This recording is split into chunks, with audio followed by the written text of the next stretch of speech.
Finally, taking up dance classes here in Japan. So yun nga, uwian na guys, 4:15 PM at nagmadali na ako para makakain ako ng early dinner. At dito nga ako sa favorite kong restaurant kumain ngayon. Yakiniku bowl yung in-order ko. Sobrang sarap talaga nitong Matsuya guys, as in kaka-discover ko lang sa kanya pero na-addict ako dun sa Yakiniku bowl nila. So yun nga, pagkakain, dumiretso na ako ng uwi para makapagpalit na ako and makapag-ready kasi 7 PM dance class ko na.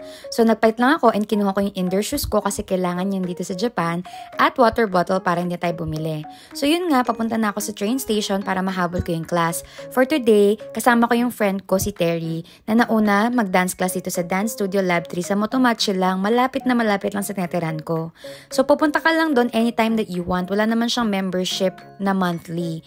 Membership lang na one time, lifetime, tapos magbabayad ka na sa class na gusto mo. You can choose to attend any classes you want. Makakapili ka ng genre na gusto mong sayawin. So yun nga, ito na kami at nag-start na mag-stretching. And right after that, ayun, nag-proceed na kami to learn the dance steps. Second class na for the hip-hop class. So, humabol lang kami ng friend ko. Pero kinaya naman kasi magaling yung coach namin.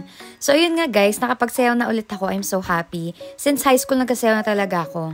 Nakasali din ako ng competitions. Pero yun nga, natigil dahil adulting. Pero I'm so glad na natuloy ko na siya ngayon. Dahil meron naman sa Japan. Mahirap yung language barrier, but okay na rin, kinaya naman. Yun lang naman. Hope you guys enjoyed. See you guys in Japan!